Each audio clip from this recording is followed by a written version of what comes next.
Hello, everyone. Welcome to tonight's webinar. Um, on the screen, you'll see we are sporting the newly redesigned logo for Expert Media Show 2020. It's coming soon, January 7th.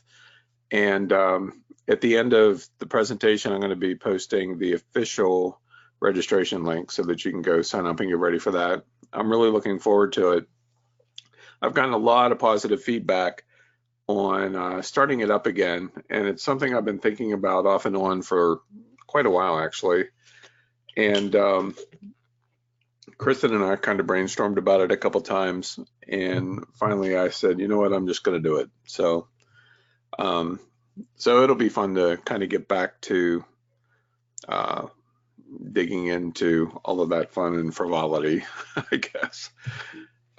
So I hope all of you had a great holiday time. I guess we're heading up on the new year, which is one of the reasons why I wanted to get everyone together and talk about this past year and things that are coming for the new year, how to kind of plan, and some of the things that I'm doing to plan so that we can have the best year possible.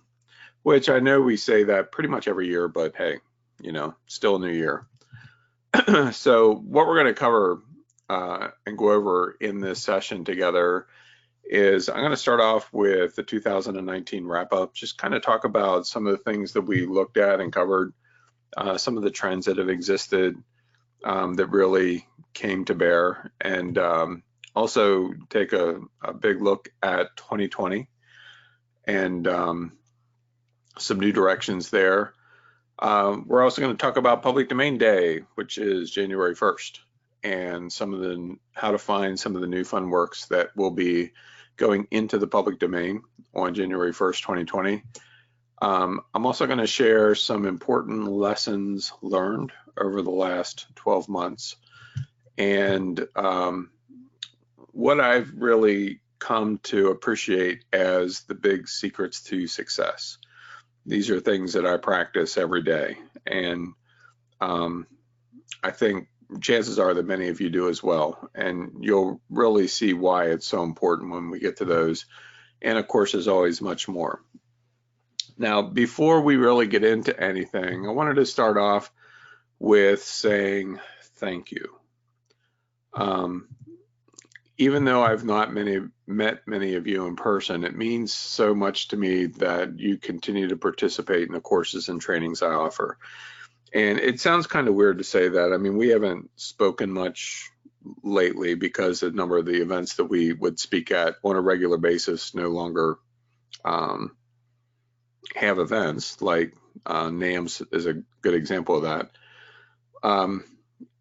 Kristen and I are seriously considering doing some events, live in-person events in 2020. We're still kind of hashing through some of those details, but whenever I see many of you show up in my news feed or post comments in one of the Facebook groups or come on to the webinar, I recognize so many of your names immediately because we've interacted over the years, and it means a lot to me to see those names. And one thing that's been really cool too, like there's a massive group of people that have just been following me for years, and I feel like we're close friends in a lot of respects, even though we've not really met. And then there's others that for one reason or another, they were involved for a while and then life happened. And then all of a sudden I see a name pop up and I'm like, holy cow, that's so-and-so. I haven't seen their name in quite a long time. And it's just like, I don't know, it's amazing. And it's weird, honestly, all at the same time. I guess that's one of the things of doing live webinar trainings like this is that, because everyone is literally all around the world, it's impossible to bring everyone together in one place, but yet here we are, and, you get to know people at least somewhat through comments and questions and interactions and all of that. And I just appreciate it. And it just means a lot to me. So your interaction, your kind words, to see your successes and your experiments, suggestions that you make on the webinars or in the Facebook groups, insights that are shared, all of that means more to me than I can ever express thanks for. And, you know, I made up my mind that I would not get emotional in this webinar. I don't know how I'll do, but it means a lot to me. You know, I take the interaction that I share, the courses and all of that very seriously. And I see my list as something that I've been given stewardship over. And that's why there's a lot of things I just won't promote, because I don't think it would be, you know, in your best interest or your best use of money or whatever. Not that there aren't other people out there that you follow. I mean, obviously, but I take it very seriously, and I want you to know that. And so I'm always open to feedback and comment and those kinds of things. In other words, even though I'm the teacher, so to speak, I consider myself very teachable and very open to suggestion and input and all of that. And I value it, actually, because, like, especially with Nerd Unscripted, we're no longer doing that. We ended that a month or so ago, but one of the things with the regulars who showed up there, and they were just constantly making suggestions of, oh, you should check out this book or follow this person or whatever. And just with that alone, my library expanded exponentially over the last year or two. But it just means a lot to me. And so I'm incredibly grateful and blessed to know and interact with each of you. And I look forward to what the new year brings, whatever that is. This year has been a tough year for a lot of people. I was telling Kristen the other night, it's just astonishing to me how many people that we know and interact with, as friends, customers, and all of that, that have lost close loved ones this year, especially parents. A lot of folks have lost a dad or a mom or somebody like that, or a spouse or whatever. I've just not noticed it as much in previous times compared to this year. And so I know that many of us have really gone through a lot of struggles, and, you know, we each have our own things, but still, that said, you know, getting to catch up with you on a webinar or in a Facebook group or just, you know, in social media in some form or another, and, you know, a couple of you that have been able to swing through Pennsylvania and stop in and say hi and go see the stores and hang out with us for a while. That's so much fun for us, and I'm just really grateful for all of that interaction. So this year has been quite a year, 2019, and I'm going to take a quick drink of water. For us personally, there were some big successes for us, some really big failures as well, and a lot of personal growth, mostly thanks to the big failures, and lots of lessons learned, and I'm going to be sharing some of those later. I got a new grandson. This is Christopher. He was born in September, and what a happy kid. I mean, he's he's awesome. So now I have 5 grandkiddos, and that's going to be it. That's the limit. Both girls have decided to retire from having babies, and I'm very happy about that, because they both had health issues at different times related to pregnancy. So, you know, this dad and granddad breathes a sigh of relief. Not that I don't love children, but 5 is awesome. And so we have 3 boys and 2 girls, and they're each about as different as night and day, as you would imagine. We also got a new kitten this year. This is Taco Cat. And we just really wanted to get another cat that we could name Taco Cat, because, you know, because the whole thing with Taco Cat, you know, being the same forward and backwards, we just thought it was funny. But this is a rag doll. All 3 of our cats are rag dolls, and she is quite the character. She's getting really big now, but this is shortly after we got her earlier this year. And so that was all kind of fun to kind of break it down a little bit with where we've been and where we're going. Um, I see 2020 as kind of a full circle kind of year.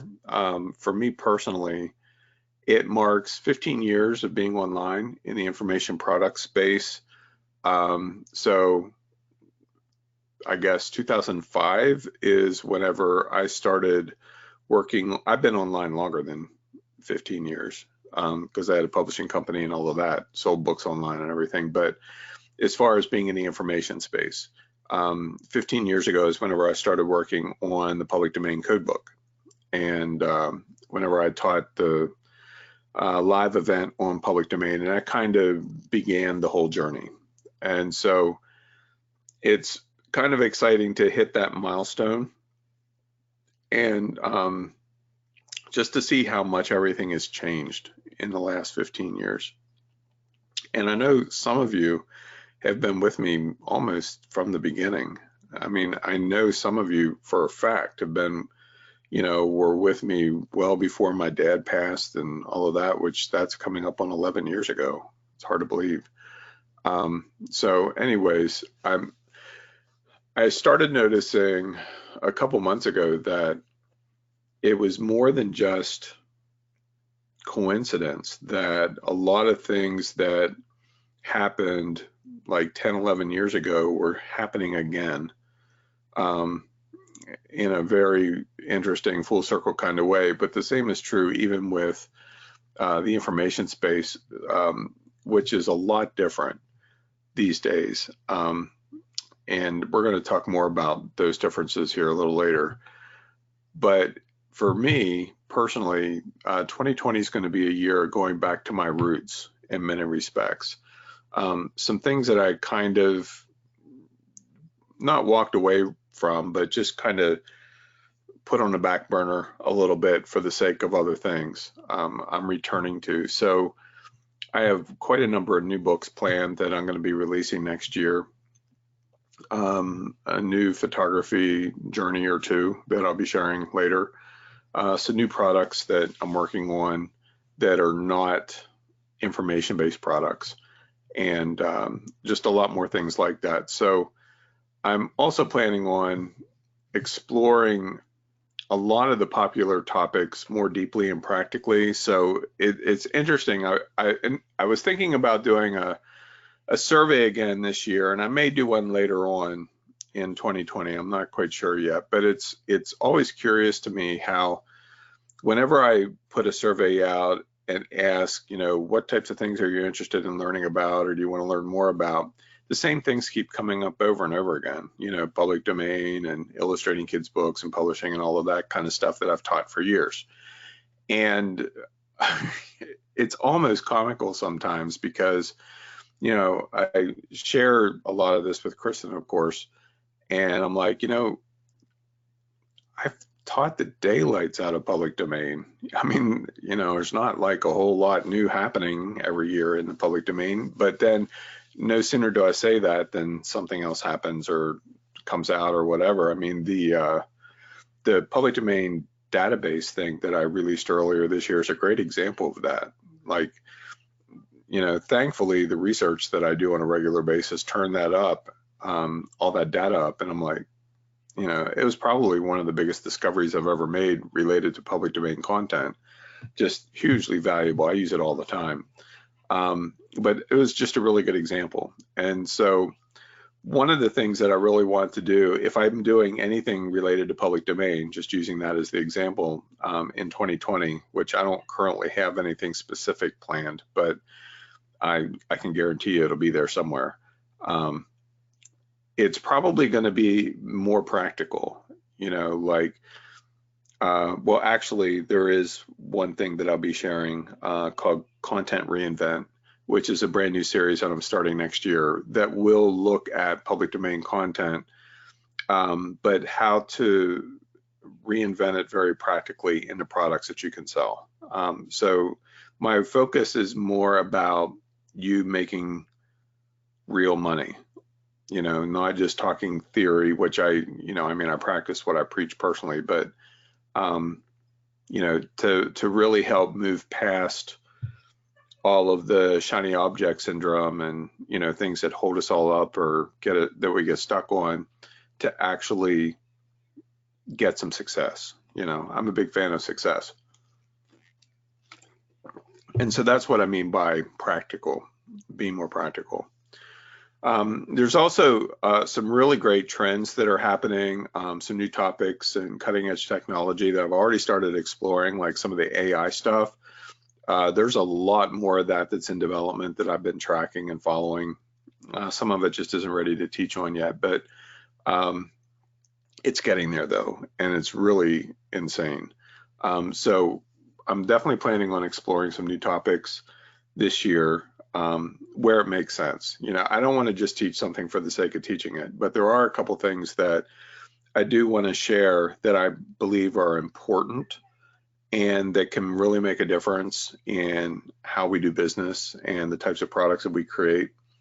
And quite frankly, there's a couple topics that I want to teach on in the coming year that I want to teach just because I want to teach them, because I think they'll be a lot of fun.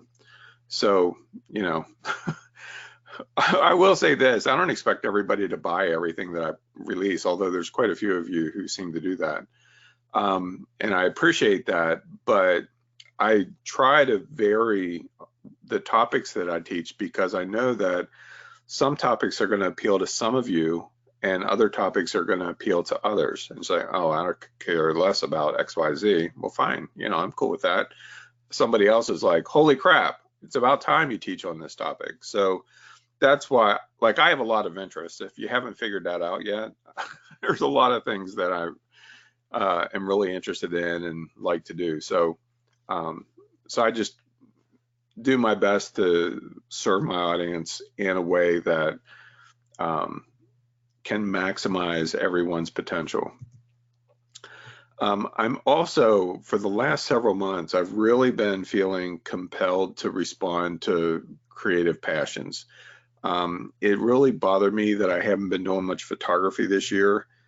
That's a really great example, but over the course of this past year, there were a number of times where I just got outdoors to, like, the best way for me to reset and to, like, move away from feeling burned out and all of that is to get outdoors.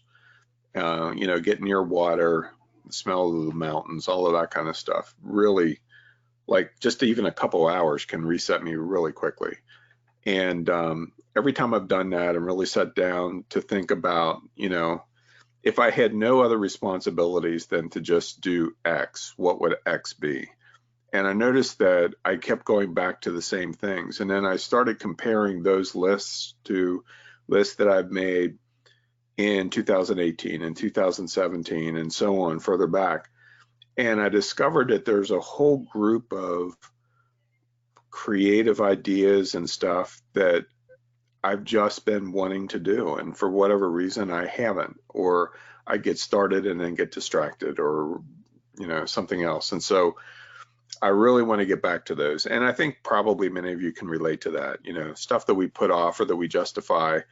Like, one of my big guilty justifications, I guess, is,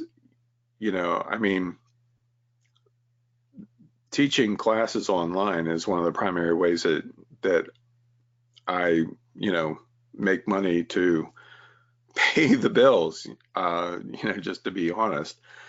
And so with having multiple companies, there's a lot of demands. And so there are times where it's like, I don't really, like, I feel like I'm not able to give myself permission to do certain creative projects because I bounce it up against, I'm responsible for these employees, or I'm responsible to take care of XYZ. And so I don't feel like I have time to devote to something that may or may not be income producing. Well, creative passion should have nothing to do with income production. I mean, you can make money from it, of course. Obviously, there's tons of artists out there who do, but it's just one of those convoluted mind games that I've been struggling with over the last several months because of how this year played out. So that's changing for next year.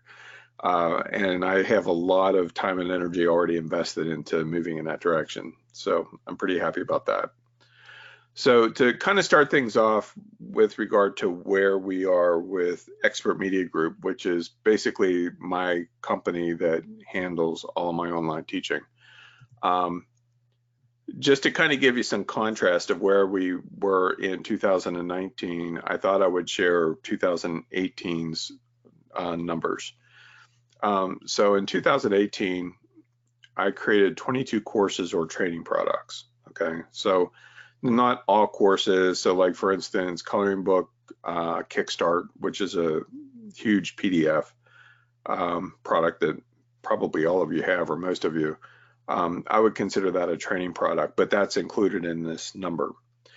So 22, and then 33 weekly episodes of Nerd Unscripted, because it started in 2018. And that was it. I mean, it sounds like a lot, but that was it for 2018. 2019, things kind of went to Crazyville. I don't know. I don't know what it was exactly. I got re-energized in a lot of ways. You'd think I was like doing crack or something as much as I created last year or this year. But in 2019 here, there were 36 courses or training products. And I know some of you are like, what the hell is going on? It's kind of like, rabbits in reproduction mode or something. Just a lot of insights. I was dreaming courses. It's the weirdest thing, and I'd wake up and just write out what I dreamed about. I just had that happen 2 nights ago. And I'll tell you about that later. But in addition to 36 courses, I also taught 44 weekly sessions of Expert Media University, which is 2019, and that will be ending in 2020, the end of March or the end of February, I think. And 30 weekly episodes of Nerd Unscripted. So it was a busy year for me in a lot of respects, but a lot of really great content. But I'll be perfectly honest with you, it was too much. It was too much for me. It was too much for you. I mean, it's like the ultimate definition of fire hose. And so while it was fun, I have no intention of creating another 36 courses in 2020. Trust me when I tell you, it will be less than that. I'm going for more quality over quantity for sure. But anyway, that said, I have some pretty interesting things in store. Speaking of that, this will give you a little bit of an idea of some of the things that I'm thinking about.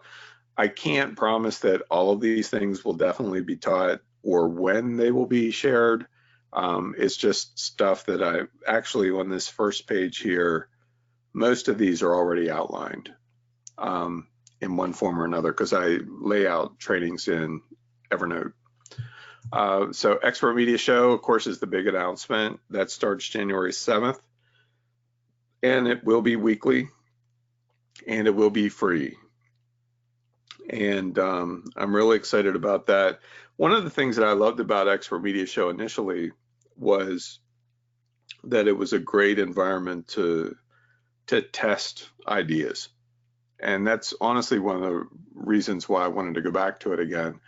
I burned out on it for a while, honestly. The original Expert Media Show, there were 187 episodes. And that's a kind of a long running series. And so I just took a break from that and then did Creative Publishing Academy and then Expert Media University, which were both paid memberships. And so this year I decided, in some respects, I wanted to do it again for free as a way of giving back because, that's just who I am. But also, as I mentioned, it's a good testing ground, a good proving ground for ideas and concepts to see if there's interest there or not. I mean, that Expert Media Show, the original one, is where I really tested out a lot of the great ideas that turned into awesome courses like the coloring book training, easy book illustrations courses got their start in Expert Media Show. The photography training got its start in Expert Media Show. And so that is really my goal again for Expert Media Show 2020. Naming it that more because it's easy to delineate between the original and the new one.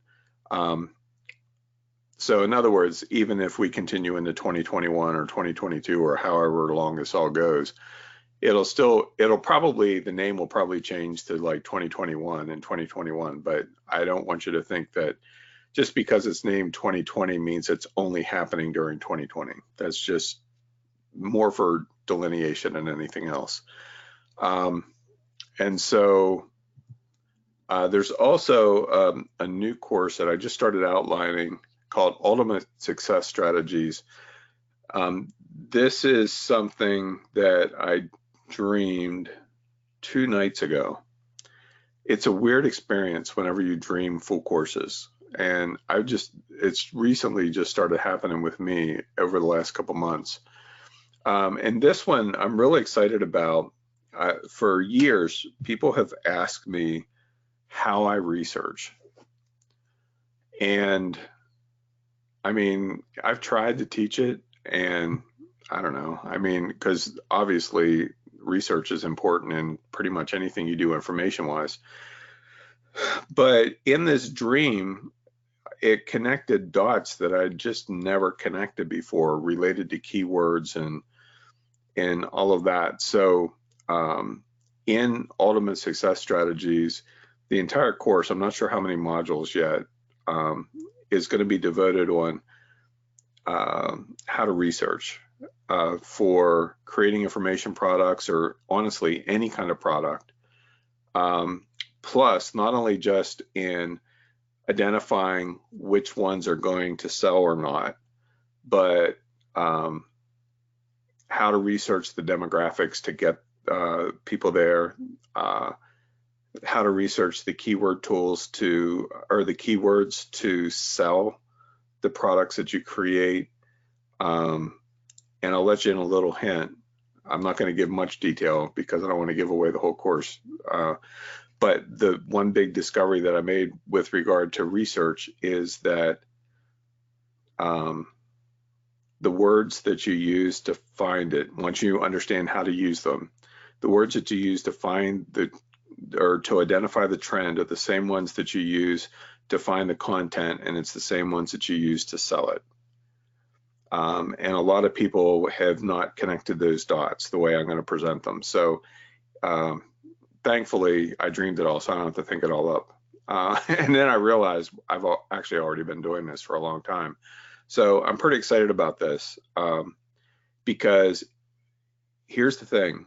If you understand how to properly research anything, whether you want to have a shop on Etsy or sell on eBay or sell on Amazon or create your own information products or write and publish a book or drop ship or start a toy store, or I mean, fill in the blank, doesn't matter what it is. If you understand how to research properly, you can radically stack the odds in your favor if you know how to do it. It's like the #1 skill that anybody and everybody should have when it comes to business. And so this will probably be the first course that I teach in 2020, is this one. There's also another training that we've been really excited about called Marketplace Income Machine. And we've taught a lot of this actually in Expert Media University. So those of you who are in that have had access to this information, but there's some that we've been developing that isn't in there. But this is a method that Kristen and I have been using for the last couple of years for passive income stream. It's basically an arbitrage model, buy low, sell high. But we go through a lot of different buying and selling strategies that we use for additional streams of income. And, you know, we have one model that we share in this training. Right now, I think we're up to 10 or 12 modules, I think. But we get checks for several $1,000s a month, every month, like clockwork, just using one of the methods that we share in here. And it's pretty amazing, pretty powerful, what you can do. And I don't want to give it all away for those of you who don't know yet, but that'll be coming sooner than later as well. Also in 2020, I'm going to return to game design again. This will be the 4th course on game design, specifically related to card games. And my son-in-law, Charles, will probably be joining me again on this one. And so we're focusing specifically on creating card games.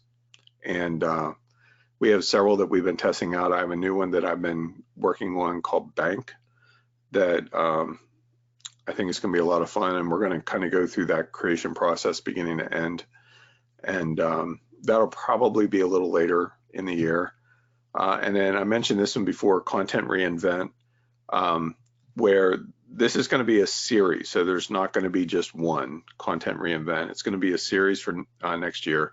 It's a new series. And so basically some very deep focused ways to reinvent content to create new products. Kind of like the derivative product language that I've been using for years related to public domain content, except we're going to get very specific in how to create some great products that you can sell and make money from and all that.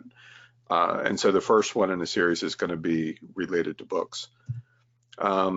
Custom fabric products is another course that I've had outlined for a while. I've just been waiting to sell or to put it out there. But we're going to really dig into some different ways to profit from creating custom fabric. I know it's not going to be everybody's cup of tea, so to speak, but that's okay. There's some really cool changes that have been happening in the home decor space. It's actually one of the quickest growing trends that there is. It started this year, really, and it's growing exponentially. In 2020, it's going to continue to grow, and that is in custom home decor. And I don't mean like pictures hanging on the wall. I mean like furniture and different things like that. It's kind of mind-blowing, just what's happening in that market.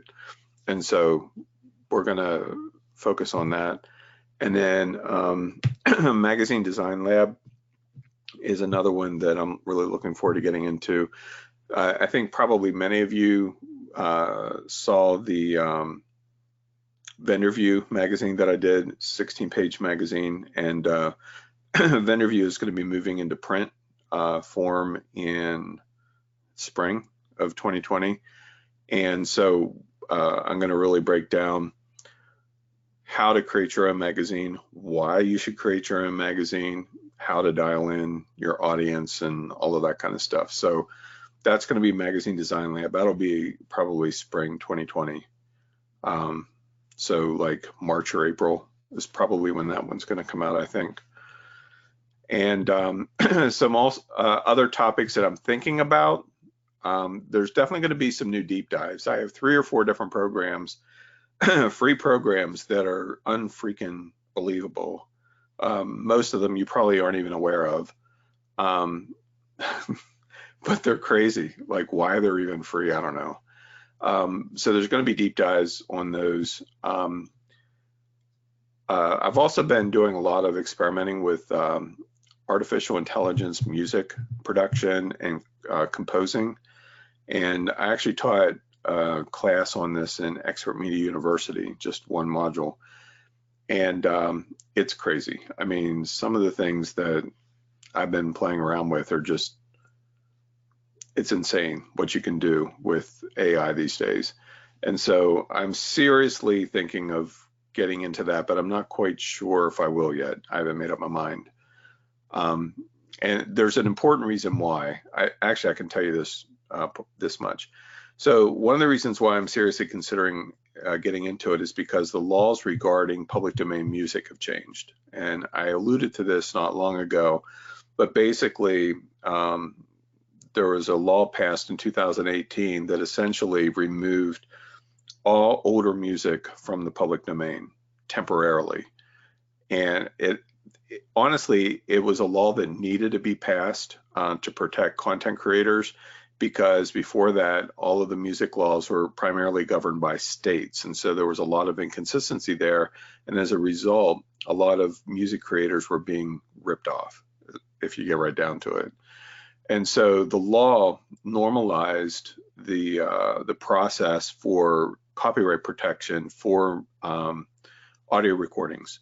And as a result, um, a lot of music content that was considered in the public domain currently now is not, and won't be for another 2 years. 2022 is when the timeline catches up to the current law, and music and audio recordings will start going into the public domain again consistently for years to come. And so as a result, I actually have a whole course created already. It's called Public Domain. What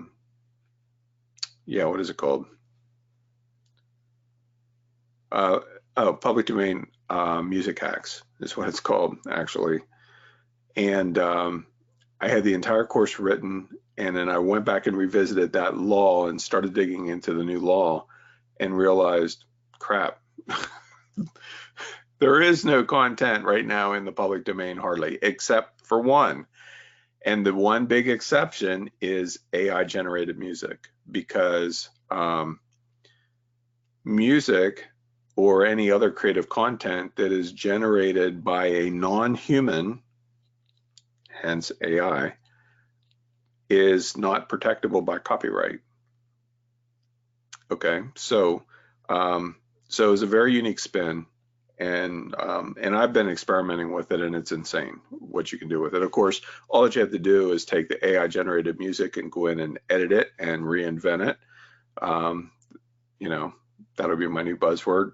And now all of a sudden you win copyrights for it. So I may get into that.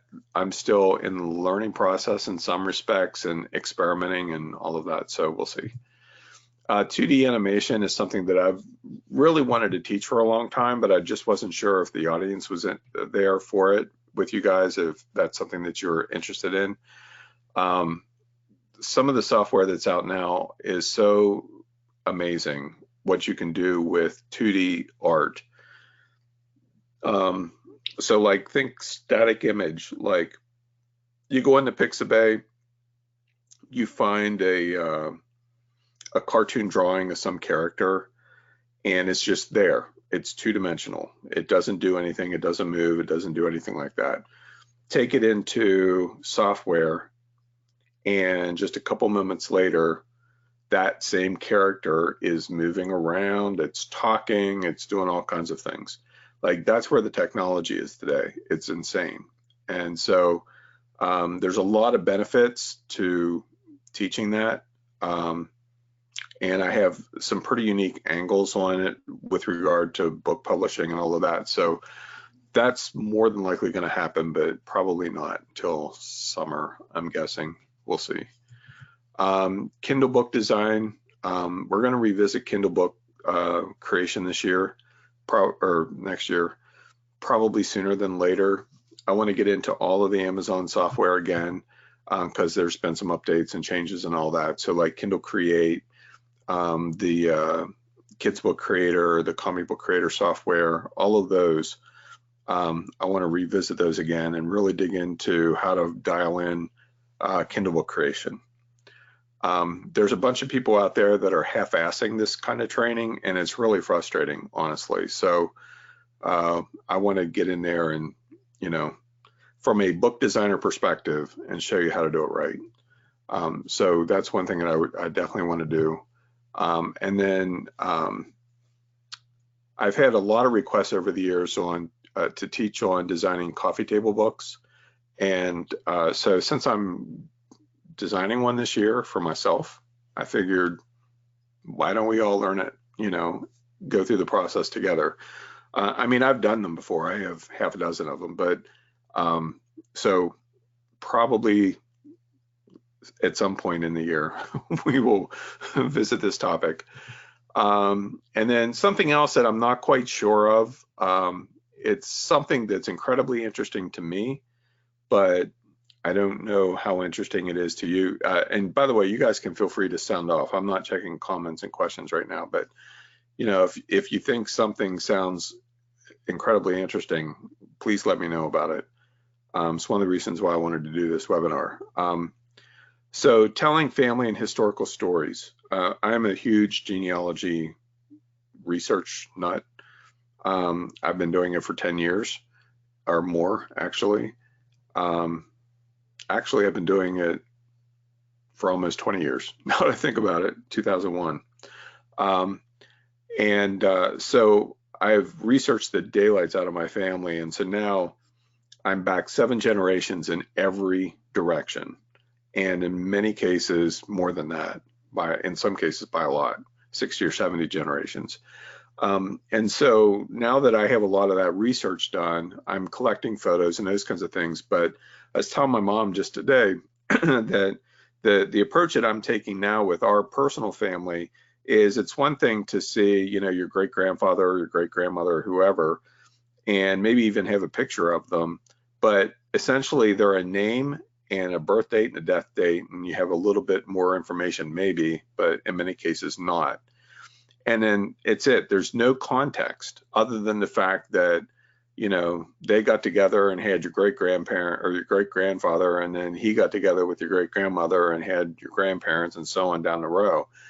And so one of the things that I've already started doing is putting together family story that provides context. So like, nobody lives in a vacuum. So like, whenever my great grandparents were alive and your great grandparents were alive, there was stuff going on in the world. It was different than what's going on today, obviously. Some of it was local, some of it was regional, some was national or international. But whenever you take your family or your local history and put it in the context of what was going on in the world, now all of a sudden you have a story that develops that provides context to your family in a way that just looking at numbers and dates doesn't. Okay. And one of the websites that initially gave me the idea behind it, it's a great website called Storylines. And it's exactly what it does. It's limited, but it still provides some very interesting insights into your relatives based on historical events. And so I've been looking at that from my own personal family from a genealogy perspective, but I've also been wanting to write a local history book on my hometown of Chambersburg. And a couple people have suggested it, actually, but where I've been struggling is, it's been done, just like many places have written, if nobody else has done it, the one big publishing company that publishes stories about everybody's hometown has probably done it, and including our town. But I was looking for a unique angle where I could give a history, a view of history of our local area that was different from what anybody else has done before. And honestly, I didn't even know if it was possible to come up with a slant like that would be different. And long story short, I figured it out. I figured out how to do it, how to approach it. I'm not going to tell you what it is. If I teach on it, you'll find out then, or you can buy the book whenever it comes out, probably at the end of the year, next year. But so anyways, it's the topic that's very near and dear to my heart. And this is one of those topics that, as I mentioned earlier, that I may teach just because I want to teach it. And if you want to come along for the ride, you're welcome to. And if not, I'm cool with that too. Because I realize not everyone's interested in history. Not everyone is interested in their family genealogy. For me, I'm compelled. Like I tried to define myself going into 2020 with one word. And the word that I came up with is explorer. Like, I'm an explorer. I'm like Indiana Jones. It's why I love public domain. because it's something to explore. It's why I love metal detecting. It's something to explore. It's why I love photography, because it's something to explore. It's why I love history, because it's something to explore. So I am an explorer, you know, and then I'm also a big mouth. So I get to tell everybody about what I'm exploring, which is why I'm a teacher. So anyway, that's me commenting on myself in a nutshell. I'm an explorer with a big mouth. And another one that I want to do, this is kind of a spinoff of the Income Reboot series, but making it a little bit more focused and personal. I want to teach at least one, but this is probably going to end up being a series, I predict. We'll see, on how to make your first $100. You know, I mean, there's a lot of bullshit promises out there on how to make $1,000 a day and blah, blah, blah. It's crap. Don't invest in it. I'm being frank. Anybody who says that they can show you how to make $1,000 a day with no website and no product and no this or that is full of shit. It's impossible. I'm telling you right now, it's impossible unless you're selling drugs or you're prostituting yourself or some other illegal act. They're just trying to get your dollars. Okay, they're trying to steal from you if they're making those kind of promises.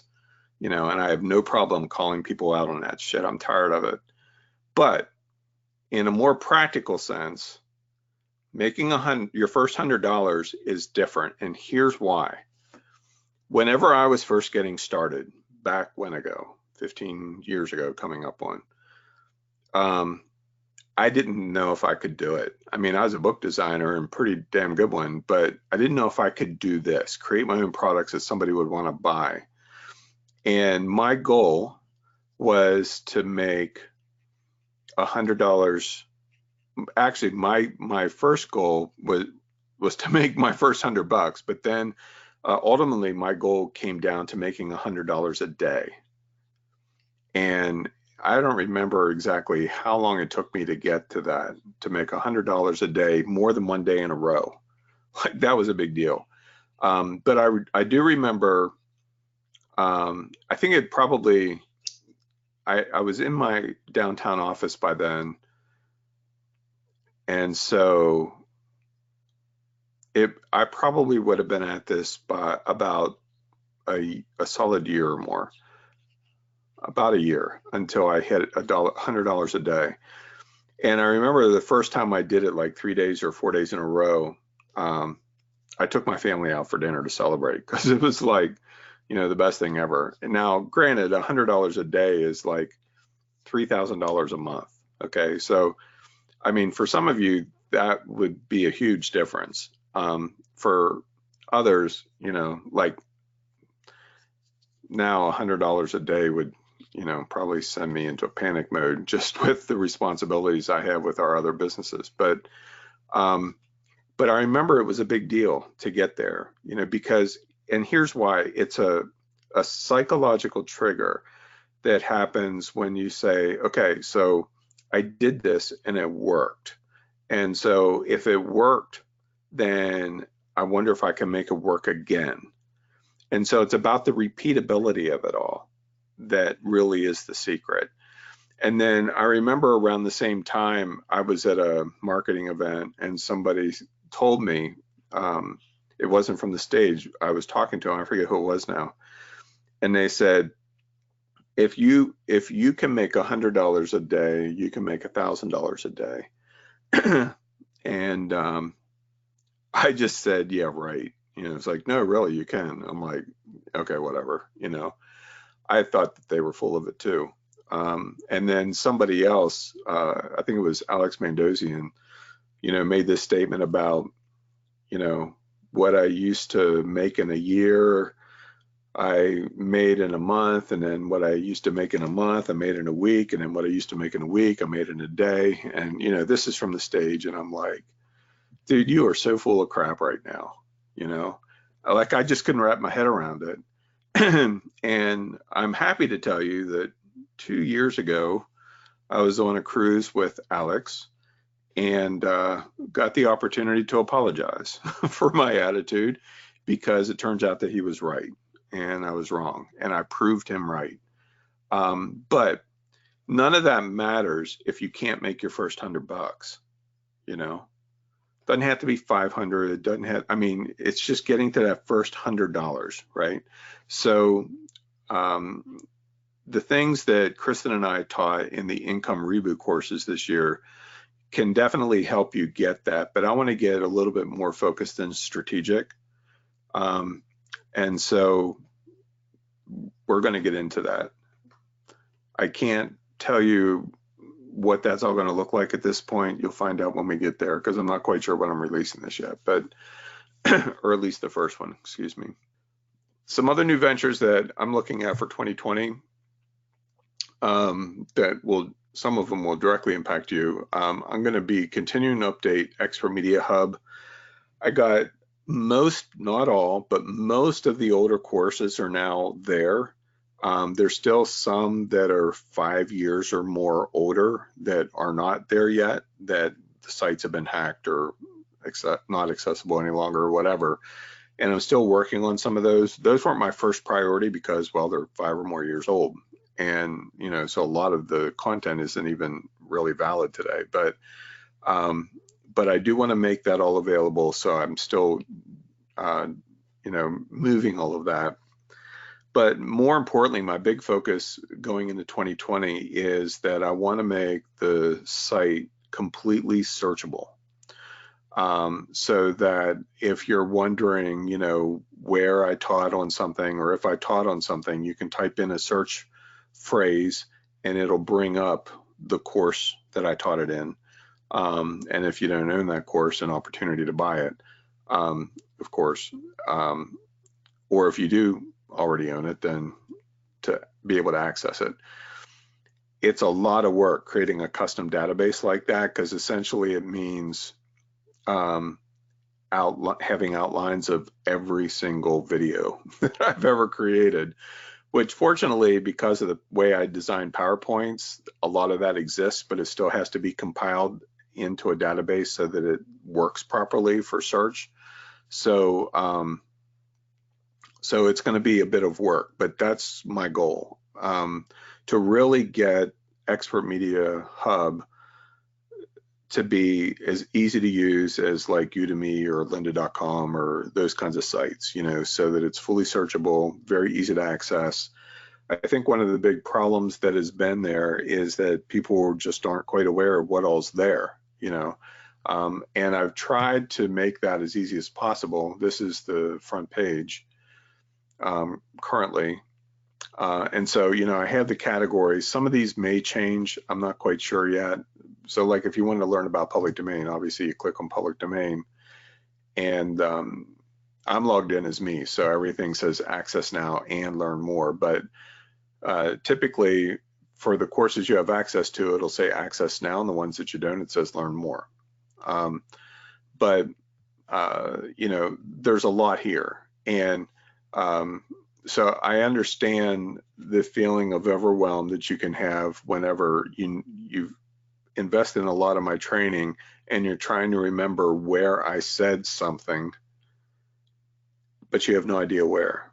And honestly, with the, I don't get a lot of major support questions, but the ones that I do receive are usually like, I know Tony taught on this, but I'm not sure where to look. And that was one of the things that prompted me to really start addressing this issue, because I'll be honest with you, I caught myself doing the same thing. Like, I have no idea where the hell I taught it. I mean, you know, look, I taught it so much. And so what I caught myself doing is doing a search of my own PowerPoint slides locally to find the answers. And then I'm like, you know, if I have to do that and I'm the freaking creator of this content, you know, everybody else must be lost, you know, just because there's so much of it, so much content. You know, apparently I had a thing or two to say over the last few years, but so I am working on that. I've heard you, you know, and I am working on that. I have no idea how long it's going to take me to get there, but I'm going to get there. It'll probably be in chunks. Okay. And I'll keep you up to date as that happens. And so I may ultimately end up just having to get every single video transcribed and use the transcriptions as a database. I can't imagine how big that database would be, but we'll see. I'm talking to somebody to help me figure it all out because it's honestly above my pay grade. I have no idea how to do it personally, so I have to work with somebody else, to help me get there. I have quite a few personal projects that I'm working on completing that I just want to get done. I'm also looking at, in this coming year, turning some of my more popular digital products into physical ones. And I really want to turn some of these into like full color, beautiful workbooks with DVDs or Blu-rays or something. I've wanted to do that for several years now. And so this year I'm doing it. I don't know which ones yet, we'll see, but the ones that make the most sense. The Kids Book Challenge Self-Study Guide will probably be one of the first ones, I think, or self-study course is probably going to be one of the first ones just because it's a great course. And so you can just look for some of that to come. It's going to be a lot of fun. I mentioned earlier Vendors View magazine. That's going to continue. Right now I'm planning on it being quarterly, and essentially I'm the one designing it. Kristen may help with some of it because we both have magazine design experience. But it's just one of the things that I wanted to do to give back to our vendors who we worked with locally at Shire, but also there is no magazine that serves vendors of antique markets and flea markets and places like that. So it's a new idea that I have, a new venture. We'll see how it pans out. But I think it'll be a lot of fun. I am planning to do a new photo series this year. I've been wanting to do one, and I just didn't want to repeat anything that I've done in the past, like toys or skies or trees or anything like that. And so I got this idea actually reading an article in one of Kristen's magazines called What Women Create. It's one that she gets all the time. It's a really cool magazine actually, but there's this one photographer who photographed several of the articles in there, and she has a website. I think it's called the French Muse or something like that .com. And so I was on her website digging around, and I just loved her photography. She has a really cool way of looking at things, and I thought, that makes sense for me, to do a photo series where, because Muse is basically like what you draw inspiration from. And so what I decided to do was take a look every day at things that I'm inspired by. Maybe it's a beautiful sunset, maybe it's a book that I'm reading, or somebody that I meet, or, the new electric Mustang that's coming out in a year or two. I mean, who knows? But something that inspires me on any given day. So it really could be anything, but still inspirational. And that be the photo for the day, or photos. It could end up being more than one. So that's my goal for next year. I love doing daily photo series because it makes you very aware of the moment, to really pay attention to what's going on in the moment. So there's a lot of value in it. Whenever I've done past ones, I feel like I've grown a lot as a person just by doing those. You don't need fancy gear or anything like that. And honestly, it doesn't even have to be a daily photo series. You could do, you could write 500 words a day. You could draw a picture or sketch a picture every day, which is something else that I'm doing. Actually, I'm doing both of those. So there's a lot of different ways that you could do a daily series. But photography, I've really gotten away from it in the last year, and I want to get back to it because it's something that, it's been a part of my life since I was 14. Another venture that I'm just starting to plan for, I don't know if I'll really dig into it full force in 2020, but I'm working on the setup for it already. It's a concept that I actually came up with the summer before Kristen and I got together, called Small Town Road Trips. And the premise is to create a video series, probably like a half hour, which, you know, according to TV production times is like 24 minutes. But coming up with like a 24-minute segment of cool things that you can do near small towns. You know, very often we think about vacations and we think of the big places, you know, going to Orlando or LA or Atlanta or Austin, Texas, or wherever. And, you know, obviously the big towns have lots and lots of things to do. But one of the things that I was always amazed by is you find these really cool places to visit that you didn't even know existed 20 miles from your house. You know, like cool museums and antique shops and weird, bizarre, you know, just little whatevers, you know, farms, you know, hobby farms or whatever. And so several years ago, I started researching some of that just in my local area. Like there's this one place, it's about an hour and a half away, a little town called Bedford. And so I took a road trip to Bedford and I took my camera, and I found out that they have this driving tour that you can do that takes you past 13 covered bridges over the course of about 20 miles. And so I did that and I photographed all of those bridges, and that was really cool. And then I went back there and started checking out other areas. Well, there's a buffalo farm there, so I got to photograph buffalo. There's this little diner that's in the shape of a giant teapot.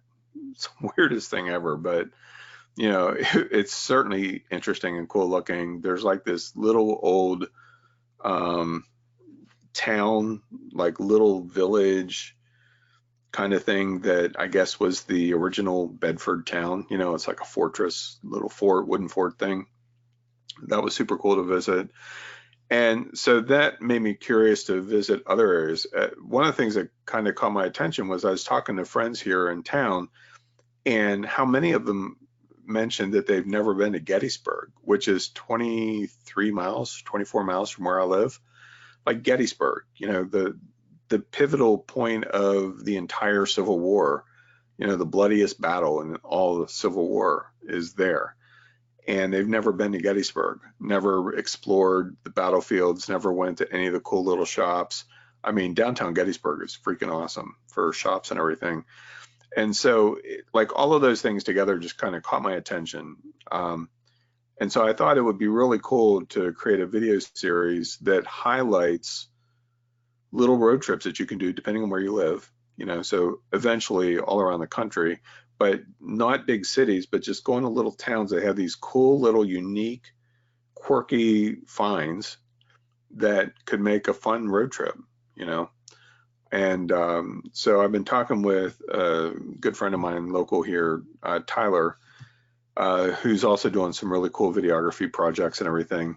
And I think we're going to make it happen this year. I think it'll be a lot of fun. The whole thing will probably be done either on Vimeo or YouTube, one of those two. And we'll see. It's one of those personal projects that I just really want to do. I mean, I could see potential courses come out of creating some of this stuff, but that's not my first intention. And then there's a couple of new books that I've been working on, like a photography coffee table book. I'm biting the bullet and I'm doing it this year, creating a coffee table book for my photography. And that's just one. And excuse me, we'll see about some of the others. I really want to do a regular business book on the public domain. I have enough content to write 5 of them probably, but it's something that I want to do, and so we'll see if that happens. I also want to remind you that coming January 1st, so you know, just another day or two, actually this past year, 2019, the copyright laws finally caught up with us, which means that new books starting this past January 1st and continuing forward, there's new books and other works that are now going into the public domain every year on January 1st. So essentially that means that the way the law works is that any works published before 1978, the original copyright protection was increased by 20 years for a total of 95. So that means that if you take 2019, where we are now, and subtract, 95 years from it, you end up at 1924.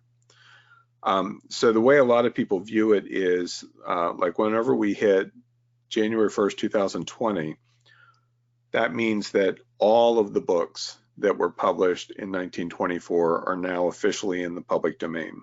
Okay, now books were submitted for copyright protection all the time throughout the year. So in reality, there are many books that were published in 1925 that will start falling into the public domain next year. But normally the rule of thumb is the full year before. So on January 1st of this coming next year, 2020, every book that was published and every other, like periodicals and everything else that was published in 1924 will now officially be in the public domain.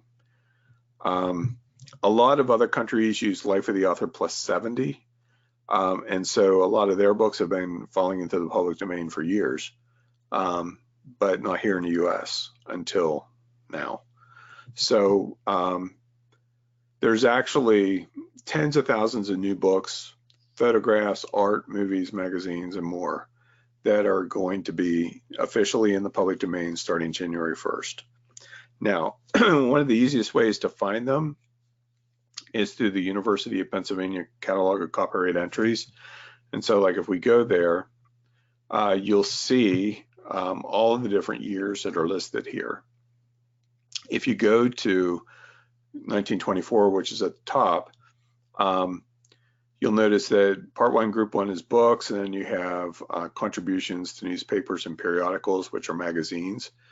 And then Group 2 is the same, but also maps, motion pictures, dramatic compositions, periodicals, musical compositions, which this is a little different now based on what I said earlier, and then works of art. So photographs, prints and illustrations, all that kind of stuff. So how it essentially works is that if you click on books, just as an example,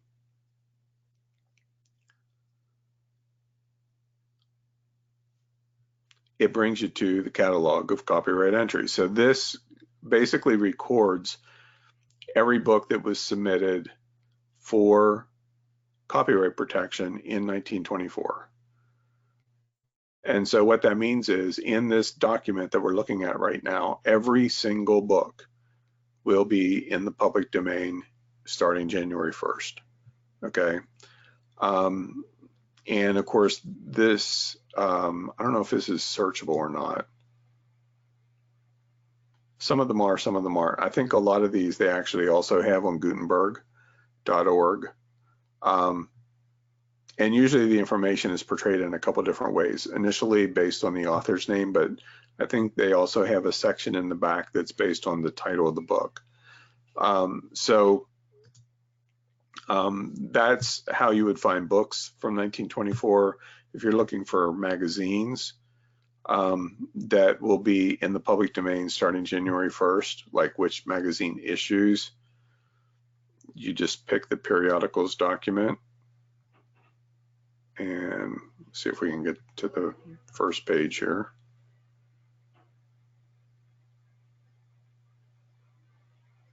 So this one actually might be interesting. Ad Lines, that's the name of the magazine. Volume 2, number 2. So that's February. It's copyrighted in January 29th. And then the March edition as well. Adult Bible Class Monthly. You know, all of these, but you can just kind of go down through them and pick and choose.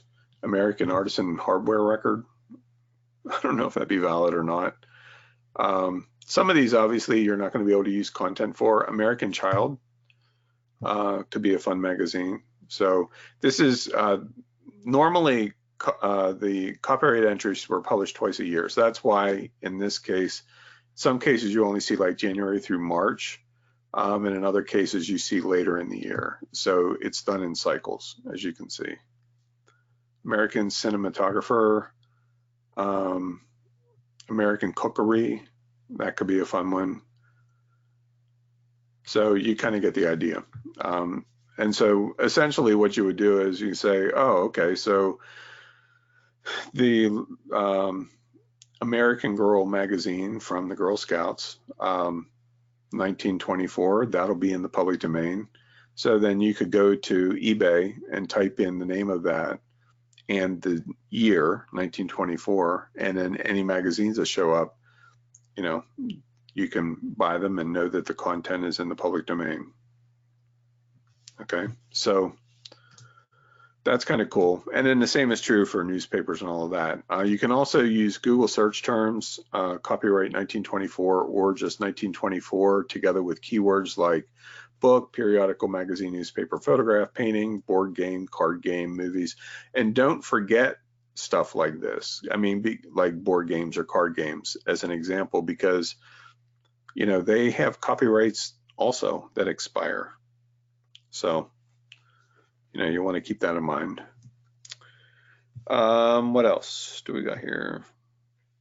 All right, so one of the things that I wanted to take some time and share with you is important lessons learned. And the next couple slides are really important because the first two slides here are lessons that we learn from getting things wrong and getting things right, you know, over the last year. And hopefully, you know, if you take them to heart, they will help you also. First off, you got to know when to cut your losses. Whenever you're emotionally involved in building a company and it's a dream, maybe even a lifelong dream, it can be really hard to let it go. It can be really hard, even though, you know, even though you're losing money and it looks like you're in a money pit and you're fighting a never-ending battle, it can still be really hard to let it go, because if you have employees, it impacts them, it impacts your image, or at least you think it does. But I can tell you, in our case, we waited a lot longer to make changes with regard to Toy Box than we should have, by months. We knew what the data said, we knew we were in trouble, and we decided to, well, maybe things will change this month, maybe it'll get better, maybe, you know, whatever. And it's not like we didn't make money, we did. You know, I mean, our retail stores still made $250,000 this year, but we spent a lot more on inventory and payroll and all of that. So you have to know when to cut your losses. And sometimes the answer is not clear cut. Most times it won't be. But you have to pay attention to your emotions. You have to pay attention to your gut feeling. Like deep down, you know when it's time. And this isn't just for offline businesses, by the way. This can really be applied in a lot of different ways. Always maintain integrity, respectfulness, and morality. You know, if we've learned anything, it's that you have to treat people with respect, and you have to maintain your integrity. You know, there's no amount of money that you can make that will take the place of integrity lost. You know what I mean? That's why it was so important for us when we saw how things were going with Shire. It's like, you know, it wasn't even an issue with us. It wasn't even a question of, well, you know, maybe we can overlook this or that. I mean, it was cut and dry. It's like, you know, we cannot have our name associated with this kind of behavior. So it's done, period. You know, and honestly, I can't promise that there won't even be legal action taken, just because it's been so crazy. But anyway, you have to maintain your integrity. Even if you're in a situation where you're being profitable or whatever, doesn't matter. You know, integrity first, respectfulness first. You have to love your customers, employees. If you want to succeed in business, you have to. Everybody's got quirks. Not everybody's going to work ideally. We've had employees that we've absolutely loved, and they just took advantage of us, and they no longer work for us. And there's other people who have had our backs, and we've rewarded them. But in any case, you still have to walk in a position of love. Have to. You know, customers pick up on it. You treat them like shit, they won't be back. That's your bread and butter. And whether you're online or offline. I'd love to say that I get it right every single time, and I just don't. But I really do my best. We both do. Also, use services that can do what you're not good at. That really became real for us with our offline business, because now all of a sudden you have lots and lots of accounting, payroll, and all of that kind of stuff. And Kristen's pretty good at numbers, but the idea of doing payroll and all that kind of stuff, we just outsourced it all to a payroll company. We hired an accountant who did an okay job for us. He just fired us about a month ago because it was too much for him. And so now we have a great tax attorney that we're working with in Tampa. But, you know, don't try, if it's sucking energy out of you, if you're doing it just to save a couple bucks, it's not worth it. Hire it out. You'll find the money to pay for it. Hire a great accountant. I just kind of told that story. That goes a long way. That can make or break you tax-wise. Also, understand the impact that your business has on your time and relationships, especially if you have multiple companies and are overachievers like Kristen and I are. We have a great relationship, and to the point where we've actually been invited in really big events to come and teach on husband and wife relationships in business, which the one event we're speaking at has a couple thousand people that attend every year. I don't think we're teaching in 2020. I think they have us on for 2021, but you know, we've figured a lot of that out, which is awesome, but it demands a lot of time and a lot of energy. And, you know, so you have to really figure out how to maintain that and not want to kill each other in the process or drift apart, because both of those can happen. You also always want to document anything and everything. The moment somebody approaches you and refuses to put something in writing, that should be a red flag. You know, you want paper trails.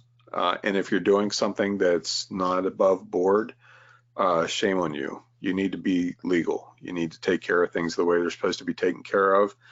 Ultimately, documentation protects you and the other person. And if they're doing something shady, it protects you. If you're doing something shady, it protects them. And so that's why whenever, like, we were approached by the building owner for the Shire venture, and he's like, why isn't there a contract in your folder? Why is this folder empty? Like, because you refused to sign it. We gave you, we gave him a, I don't even know how many page contract, and he wouldn't sign it because he didn't want to have a paper trail. And so he's like, well, I need something in writing. So we sent him a 25 page, 30 page, something like that document, because what he didn't realize is that every single business meeting we took notes on. Every single interaction we have with our employees, we have in writing. And so we literally documented down to the minute every interaction from day one. Freaked him out that we had that much documentation. And he's really left us alone since then, which is great. So document everything you can. It just saves you a world of hurt later, especially if you have to go into litigation or something. Losses, while they do suck, can also mean tax breaks, which doesn't suck. And so in the end, it all works out. It's actually healthy for businesses to take losses from time to time. Any good tax accountant worth their weight will tell you that. And so even though we lost a boatload of money, so to speak, in our online businesses, the retroactive impact on our business taxes has been a positive. So, I mean, not that we don't have to pay taxes, we do, of course, but it's not as much. Also, and this is probably the biggest challenge of all, is whenever stuff goes down, and it will, whether you have an online business, offline business, even if you're just an author publishing books or whatever, shit's going to happen. That's just the way, that's the way it is. It's going to happen. You cannot take it personally. And I'm preaching to the choir here. It's easy to take it personally, but you can't. Any negative input that comes to you, you know, whether it's customer feedback, even if you're guilty, you know, you screwed up something or whatever, take the feedback as information and learn from it. You know, you can't take it personally, because that'll ultimately, it just messes with you in ways that you don't want to be messed with. Which leads me to the next point, which is equally as important. Always maintain an open hand. And this is a lesson that I really learned this year. It's been something that I've been thinking about for a long time. But what I mean by that, I've often, you know, was told and then really started practicing the whole idea that we should be unattached to decisions that we make. And it isn't that we don't care about them, it's just that we can't try to influence the income or the outcome, because, well, we tend to mess things up like that. And so what I mean by maintaining an open hand is, like, imagine yourself with your hand and your fingers are spread out and everything, like right in front of you. And so your business is sitting right in the palm of your hand. If you move your fingers around it, you're clenching it, right? That means a couple things. One is nothing else can get in. It can't get out. It can't grow. It can't do anything. And so as a result, you're going to stifle it, kill it, screw it up, do something. But if you approach everything in your life with an open hand, imagine for a moment that you don't know everything about everything, that you can't possibly imagine some of the successes that could come your way. So if you're trying to control it all, and trust me, I'm a control freak, but if you try to control it all, ultimately you're going to miss out on something that could be better, whatever that is. And so open-handed approach to business, to life, to whatever, basically means that it's still in your hand, okay? So you're still the steward. You still have a level of control, but it also gives outside input, whether it's from the universe or from friends or family or whoever, stranger maybe, you know, the ability to provide insight or input in a way that may be beyond anything you imagined, and ultimately make things better, or alert you to things that you're blind to right now that you can't even see, you know, because it's easy to become enamored with our own thing. And, you know, you've probably heard the phrase, you can't see the forest for the trees. And that very much can happen in business. It's really easy to get stuck into doing the same thing over and over again because it's working right now. You know, I mean, shit, I could go into 2020 and teach on public domain, illustration, and book publishing and be done, right? But so, you know, some of those courses would probably sell, and I may still even teach on those topics. But, you know, for me to just assume that that's how it's going to be the rest of my life and sit on my ass and think that it's a gravy train, that's just stupid, right? When in reality, one of you even could make a post in the Expert Media Show Facebook group or whatever, and I'm like, holy crap, I didn't even think about that. That's a great idea. So imagine if I was controlling everything so much with a tight hand that I wasn't even receptive to something subtle that one of you would mention to me, we would all lose out. Not just me, we would all lose out, you know?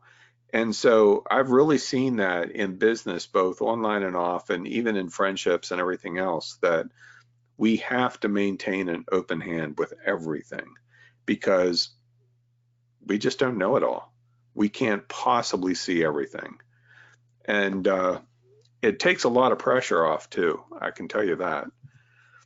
You also have to make time for yourself. Um, it's real easy to get busy, and most of you know what that's like. But everybody takes or requires um, different methods for downtime and chill time or to replenish yourself. You have to do it, whether it's massages or going to the chiropractor or float tanks, deprivation tanks, which I personally like, or going for a walk in nature or going to Target, which is something that I do to relax, just walk around Target, um, or whatever. But you have to make time for yourself, whatever works and fits you. Also, never stop dreaming, planning, and preparing. Not to the point where it becomes distractive and you don't get anything done, but you should always be open to receive, have your receptors on, which is why I think it's really cool that some of the courses that I wasn't even necessarily planning on teaching, they're just showing up in my dreams, like done. And so all I have to do is wake up and write down everything that came to me in the dream, and I'm pretty much ready to go. It's the weirdest experience I've ever had, but I kind of like it. I hope it continues. If something isn't working, keep trying other methods. Now, it's not to say that you can't still know when to call it, like Kenny Rogers, know when to hold them and know when to fold them. But in some cases, something isn't working just because you're not taking the right approach. There could be an answer that's different than what you're trying. Maybe you can figure it out. Maybe it'll require outside input. It's why it's smart to have a good coach or somebody that you trust. Don't try to get $100,000 answer from somebody who's making 10. You know what I mean? Like if you're making $30,000 a year and you're going to try to tell me how to run my $750,000 a year business, I'm sorry, but I'm probably not going to listen to you in most cases because you're not working at my level. Not that I'm special, but don't try to give me business advice when you don't know what you're talking about. That's why, the people that we go to for business advice are making in a month what we make in a couple years. They're at 10, 15, $20 million a month. And I'm happy to listen to them because they're there, like they know what they're doing. And I'm not there, but and we've had that a couple of times this year, not from many of you guys, but from some local folks like, oh, well, you guys are wrong. You don't know what you're talking about with marketing. Like, how much are you making a year? Like I made that last month. So don't freaking talk to me about me being wrong and how to market. Not that we are the know all be all end all, but don't be afraid to reach out to people who are more knowledgeable than you is really my point. All right. I'm almost done. Man, this has been long, but good. I'm almost to bottle number 2, so of my water, which means we'll have to end soon just because I'll have to go to the bathroom. But anyway, this is probably the most important slide of the entire presentation. If you can really step into what I'm going to share in this slide, I can guarantee you your 2020 will be the best you've ever had, best year you've ever had. Okay, guarantee it. And you'll understand why in a minute. Because say what you will about business strategy and insider cool stuff and ninja secrets and super cool mastermind, whatever clever name you can come up with for a course, none of that stuff matters. Notice how I self-edited my PG setting there. None of that ultimately matters if you don't understand what I'm about to share. Okay, it just doesn't. This literally really is the secret to success. Okay, my watch just told me to breathe. All right. So number one, you have to choose to love every day. All of these are daily activities. You have to love every day. Um, and that seems like an easy statement to make. And in many cases it isn't, especially depending on the people that you have no choice but to be around. So it's a very conscious choice. You have to serve others daily. That can take on a lot of different forms. It might be your spouse or your kids. It might be your coworker. It might be somebody you don't even know walking down the street. Um, but you have to serve. It's just, you know, it isn't all about you. I hate to tell you. You have to believe in yourself daily. This is incredibly vital to your success. If you don't believe in yourself, who is going to? You know, it starts with you. You have to believe in yourself. You have to love yourself. Um, and I found that most people that I've talked to that have been struggling in business or struggling with whatever, in many cases, it comes down to issues related to this. That, you know, and I mean, I get it. You know, I grew up doubting myself quite a bit. I still do at times. You know, trying to achieve that elusive perfection that just doesn't exist. But you have to say, you know what, this real version of Tony is okay. You know, I think I like this guy. I mean, you don't have to say that. Fill in your own name, you know, of course, but I had to come to that point. Um, Decide that it'll all work out daily. This was lesson number one for this year for us, because primarily for me as the cheerleader of the family, because I'll be honest, we did overall we did well. I've run the year-end numbers, and honestly, I was shocked, but because they were much higher than I expected. But um, living in the moment, day to day, it certainly didn't feel that way.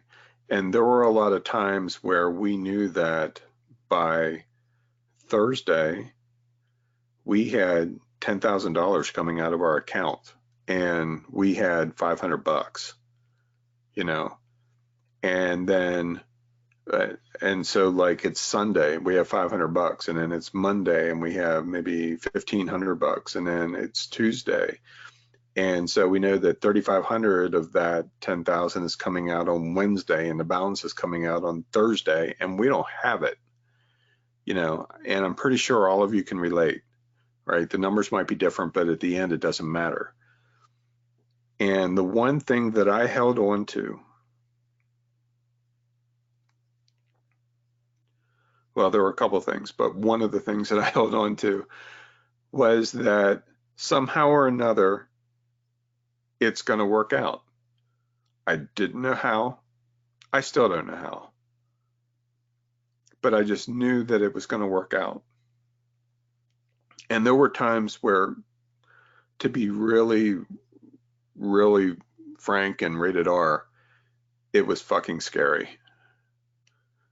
Um, and I mean that in the strongest way I can say it. It just really was insanely scary, because people were counting on us. You know, they had their bills to pay, which meant that we had to have that money there, and we didn't, leading up to when we needed to have it.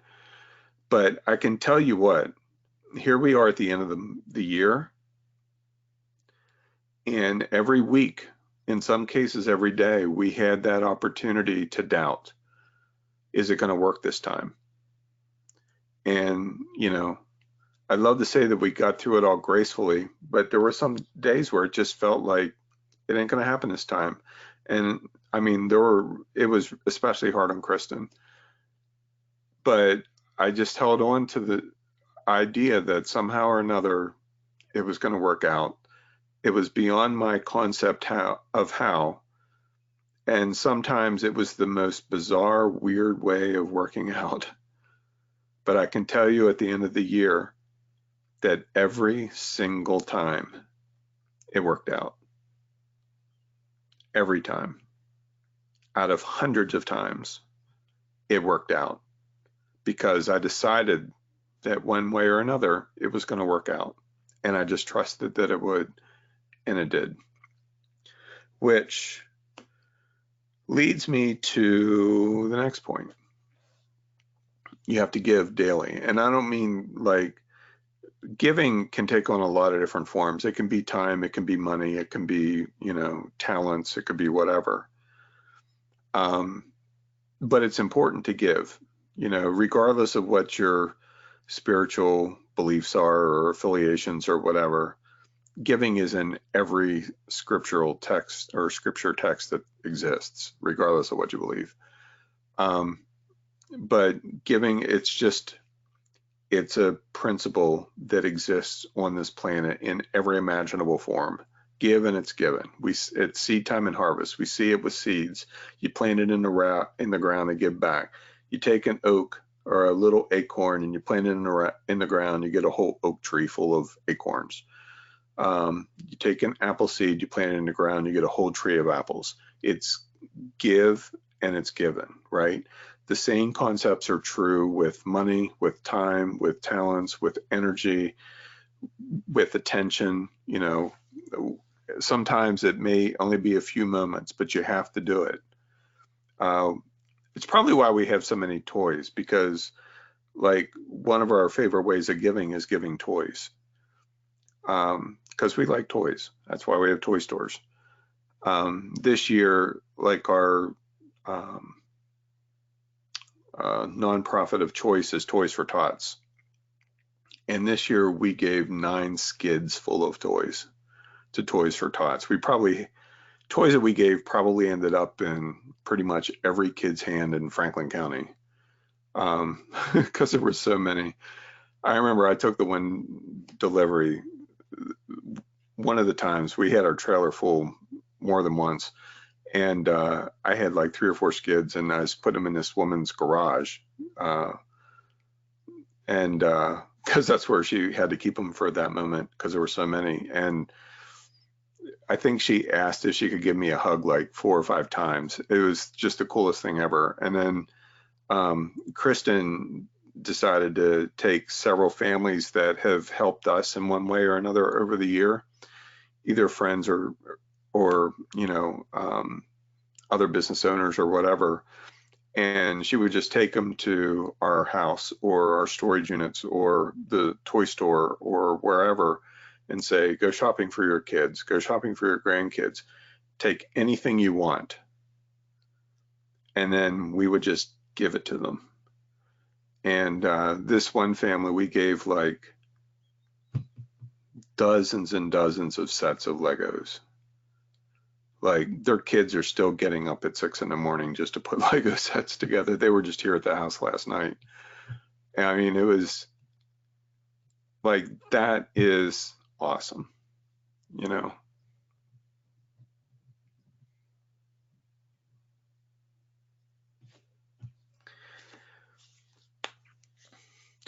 You can't ever give enough. I mean, obviously you can't give everything away. You still have to pay bills and all that kind of stuff. But anyway, and express gratitude lately. I talk a lot about gratitude. Gratitude is one of the couple universal forces that cannot be beaten, period. Love is another one, of course. Giving is another one. These are all pretty much universal laws. You can't be genuinely grateful for something and worry about it. Like if you're freaking out and you're stressing and you don't know what the hell's going on in your life, start thinking about things that you can be grateful for. It shuts that crap down. Like it just, boom, shuts it off. Because you can't complain and speak gratitude at the same time. It's impossible. It just don't work. Try it. You can't do it. And so whenever you start speaking words of gratitude, your brain literally has to stop. It has to shut up. Now, it may be a foreign concept to you, and so practice makes better, but you know, it doesn't matter how desperate things are. I mean, I don't care who you are or what you're facing, how dire it really is. I know some of you are probably some of you might be facing some, you know, incredible hardships, but gratitude literally shifts your energy. It shifts your vibration to a position of being open-handed. Like that's why it's so important. Um, I've shared it many times, but one of the lessons that I learned back when my dad died, I hated that period of time because I was so out of control. You know, everything was going on was beyond my control, and I couldn't do anything about it. And I felt helpless, and I didn't like to feel that way. But by the same token, I couldn't help but think about my dad was gone, my marriage was over, my dog died, you know, all that stuff, like a really bad country song. And, you know, my brain was just constantly inundated with this thought that definitely came outside of myself. But, you know, stop focusing on what you don't have and give thanks for what you do. And it's so easy to get caught up on all the crap that's going on that we forget the things that aren't bad, you know. And if it's nothing else, it's that you have a breath, or maybe you have something to eat or drink, or somebody smiled at you or whatever, you know. I mean, it's real easy to get focused on all the negative crap. Same is true with employees. You know, it's real easy to get focused on what they're doing wrong, but what are they doing right? You know, and it isn't just to get them off the hook so that they shouldn't be fired. Maybe they still need to be let go, but you can't obsess over what's wrong. You can't worry and stress and give in to anxiety and depression and expect that things are going to go better. They're not. They're going to go worse. Gratitude is the one thing, probably more than anything else beyond love, which love is incredibly hard to do at times when you're facing anxiety and depression. But gratitude is the one thing that can break through all of that. I've just proven it too many times to be told otherwise. And so you have to express that. You have to live a life of gratitude. And if you don't know how, it's time to figure it out. And also say yes daily. What that means is we often have too many times we second guess ourselves, you know, or we're afraid. You know, fear stops many folks in their tracks, myself included, because, you know, maybe we're perfectionists and we don't, you know, we realize that to do something with excellence, it takes time to learn it. We don't want to take the time, and so we get frustrated and then we just don't do it. Or we're afraid we're going to suck at it, and so we don't do it. Or maybe we're afraid we'll succeed at it, and so we don't do it. But what would happen if you just said yes and see how the cards fall? You know, like what would happen if you say fine? You stop fighting it and just say fine. Okay, I'll do it. You know, whatever it is, you know. And very often, like I found that you, whenever you start positioning yourself in a way with an open hand, and you're saying yes, and you're expressing gratitude, and you're giving, and you're believing in yourself, and you're serving others, and you're choosing to love, and you're making the decision that somehow or another it's all going to work out, something changes. And I can tell you exactly what it is that changes. It's you. Okay? It isn't circumstances. I mean, they change, but it's because you've changed, you know. And somehow, I know it sounds woo-woo and foo-foo and everything else, tough, you know. I'm just talking simple principles that work. I've proven them. They just work. And I remind myself on a regular basis and have to be reminded on a regular basis. Like that voice that told me 11 years ago to stop focusing on what I don't have and give thanks for what I do is still preaching that to me today sometimes because I forget. But, you know, the more we can practice these things, the more success we're going to have. And success looks different to all of us, you know. I mean, to you, success might be quitting your day job and just working for yourself. It could be just having enough money to pay your bills. It could be to live in a, I don't know, 10,000 square foot mansion. You know, who am I to judge? But it's different for everyone. And it applies to every area of your life. To me, success isn't success if you have all the money in the world, but everybody hates you, or you don't have a relationship that you want, or whatever. So, you know, it really applies in every area. And ultimately, I guess a lot of it comes down to giving, you know. I think it was, what was his name? I can't believe it. His last name just escaped me. Success Principles. Jack, man, it's right there. Anyway, it'll come to me. But he made this statement in one of his books that talks about, you know, if you want to have an amazing friend in your life, then become the amazing friend. Like, become the kind of person that somebody wants to be around. Like, become the person that you want to have in your own life, that kind of dynamic. And that just always stuck with me because I remember, I think I was reading, I think it was his Success Principles book, Jack Canfield. That's who it was. And I was reading these testimonials about people that have spent time with him or met him and how awesome of a guy he was and all that kind of stuff. I've not had the opportunity to meet him yet, but I remember, this is years ago, but I remember thinking, man, I can't imagine anybody saying that about me, you know? And then I was reading in his book later on, and he made that statement, like, you know, become the person that you want others, like how you want others to see you, be that person. I forget exactly how he worded it, much better than I am, but anyway. Okay, so a couple final thoughts. These are kind of business wrap-up reminders. And then we're going to go through and look at comments and questions because I'm quite sure there are some. I haven't looked at them at all since we started. So first of all, I had emailed a couple times about the insider bundles. These are the ones that basically, where are they? Where you can get all my courses from 2018, 19, and next year for $19.97, or all of this coming years for $9.97.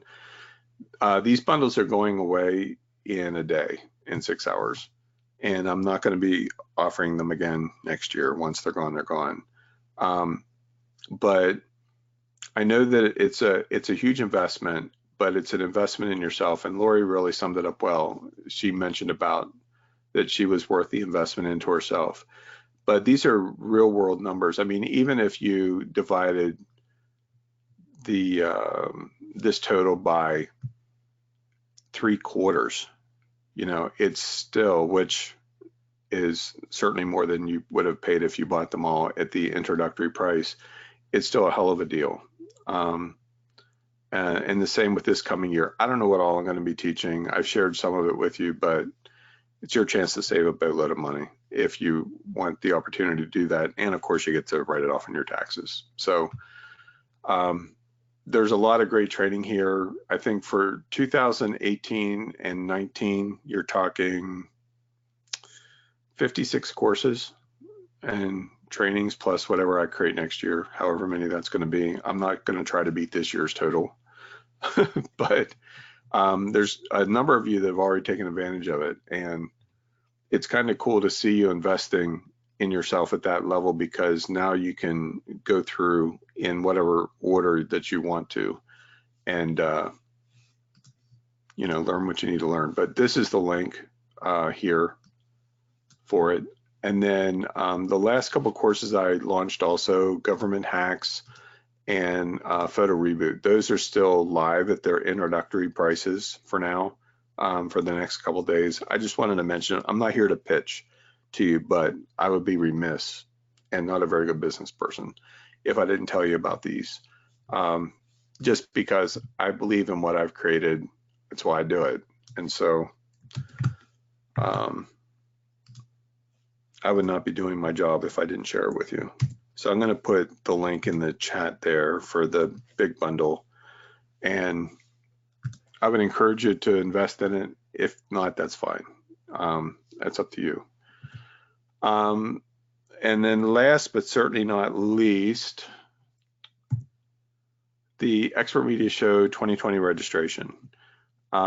This is the link, and I'm going to click on that so that I can copy it real quick as well. The registration link is live, and I'm going to put that in the chat also. If you're watching the replay, it'll be somewhere around. So you can go here, register for 2020. The first episode is going to be January 7th. I have no idea what the first one's going to be. I haven't even thought about it, quite honestly. But there's no cost, no hoops to jump through or anything like that other than registering. You know the routine. You'll get a reminder every week. You only have to register once. Just to kind of tell you a little bit about what I'm thinking.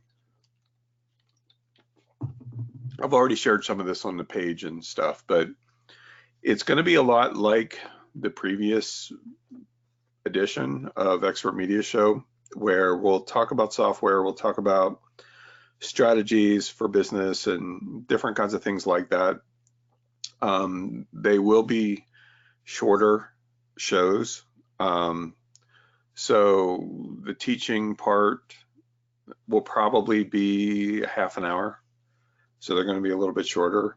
There will be a show sponsor, quote unquote, per se. In other words, there will be some kind of a promotional opportunity for you to invest in every time. I'm not saying that you have to, but with me doing this for free, I have to supplement it somehow or another, and it gives you a great opportunity to get the best price on new trainings or existing ones.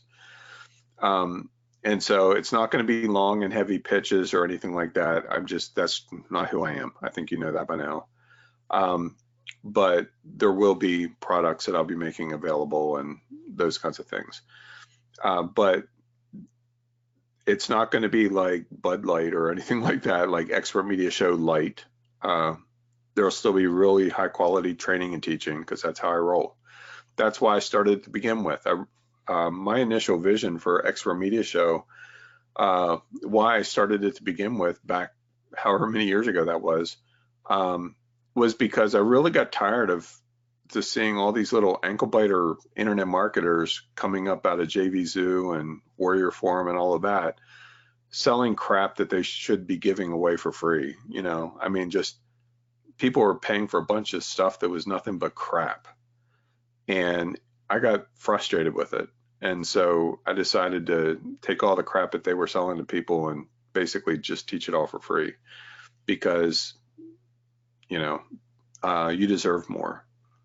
And so I'm going to continue to do what I do, because, I'm pretty good at teaching, and I have a lot of great insights to share.